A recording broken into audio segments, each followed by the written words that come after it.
May the words of my mouth and the meditation of all our hearts be acceptable in your sight, O Lord, our rock and our Redeemer. Amen. In last week's Easter dawn services, we heard John's account of the empty tomb, of Mary's coming to the garden in the pre-dawn darkness of the day after the Sabbath, her distress and dismay at the absence of Jesus' body, and her frantic running to tell Simon Peter and the unnamed disciple. John describes these two racing to the tomb to find that her story was true, and they're returning home puzzled and bewildered, leaving a distraught Mary by herself. And then John tells of Mary's encountering Jesus, but perhaps owing to her tears and her great distress, only recognizing him when he spoke her name, and of his instructing her to go and tell the others. We can imagine her running to find them and her astonishing announcement, "I have seen the Lord." Today's gospel takes place that very same evening when the disciples gathered together in one place. What have they been doing all that day? We might have expected them to be, at the very least, excitedly talking of the morning's events, and even celebrating as they asked Mary to tell them her story just one more time. But no, instead, they have locked the doors and are cowering in the dark, afraid that the Jewish authorities may be searching them out. No joy, only fear. Surprising, but on reflection, not surprising. First, we have to remember that the only person to have seen Jesus is Mary. And in that patriarchal society, the testimony of a mere woman wasn't deemed reliable, which is to us pretty outrageous, but sadly the way it was then. Then we have to take into account the mental state of those gathered. Simon Peter, no doubt full of guilt and self-loathing after publicly denying Jesus 3 times. The unnamed disciple, described by John as the disciple whom Jesus loved, his mind still full of the unspeakable horrors he'd witnessed as he stood beside Jesus' mother Mary at the foot of the cross. The others, shocked, bewildered, and perhaps feeling shame at their fleeing the scene.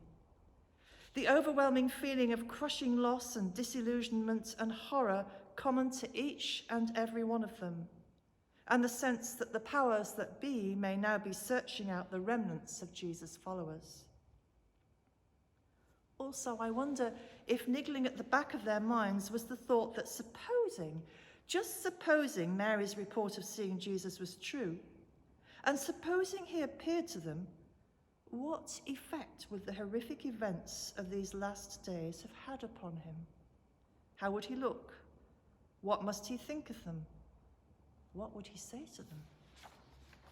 What if he was alive but broken, a shell of his former self, a ghostly, haunting figure coming to seek them out and ask why they'd failed him in his greatest hours of need? What if he burst in, deranged and full of anger? What if he came back to confront and judge those who had wronged him?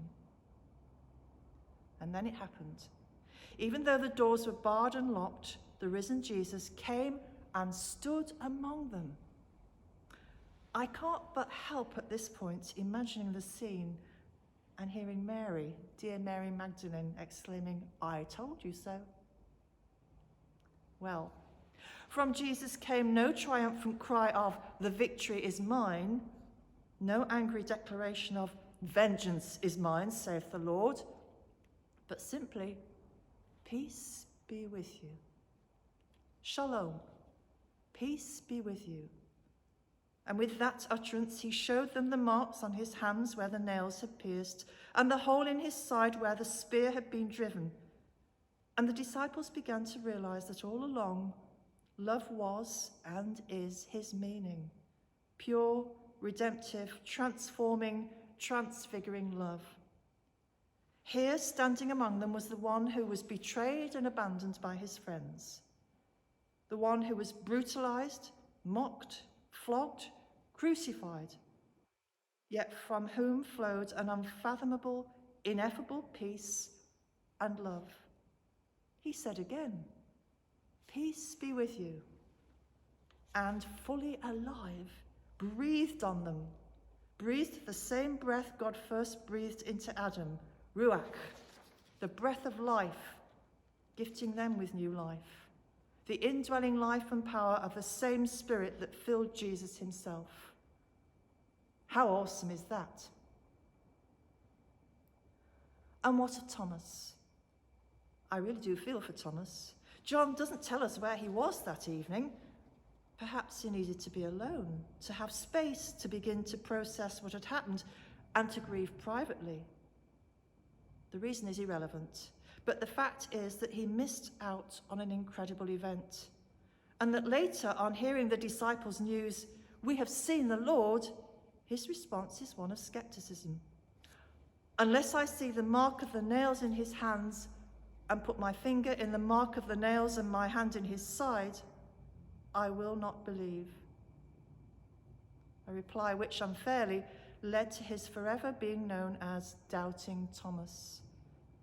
Unfair and unjust, since, remember, Mary didn't believe Jesus had risen until she actually saw him and heard him call her name, and the disciples didn't fully believe Mary until Jesus actually came and stood among them. Therefore, Thomas didn't ask for anything more than those around him had already experienced. Poor Thomas.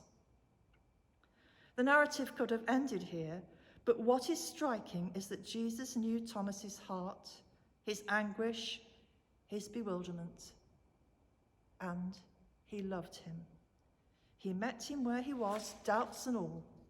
For 1 week later, when they were all together, Jesus again came and stood among them, and this time with a direct assurance for Thomas. "Look, I am alive.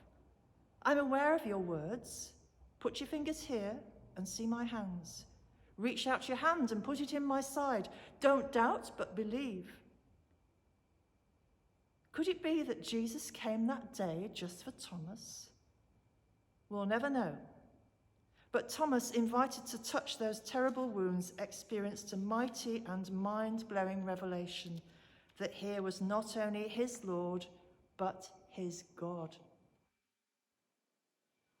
Thomas's story is an important one, for in it we can so easily recognize our own doubts and fears and know that Jesus understands and still meets us as he met Thomas, just as we are, doubts and all.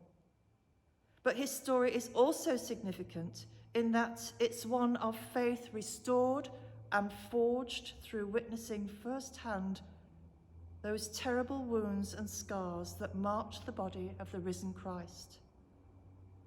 A fact that may well resonate within us, particularly this Easter season, when we have in the last year witnessed the whole world wounded and scarred, not only by the self-isolation, pain, suffering, loss, and death caused by COVID-19, but also by racial injustice, war and violence, the refugee crisis, political strife, natural disasters, and the effects of climate change. That in all of this mess and suffering and confusion, we look upon the wounds of Christ and know that Emmanuel, God with us, understands.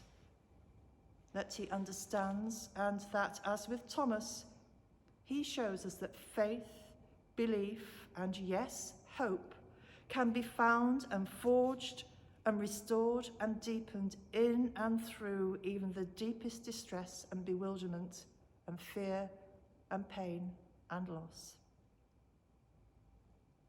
And here and now, through all the trials and tribulations and uncertainty, Jesus still comes and stands among us, still bearing the wounds of the world, saying to us, "Peace be with you," inviting each and every one of us through the same Spirit breathed upon the disciples to carry his peace and love and grace and healing into the world. Amen.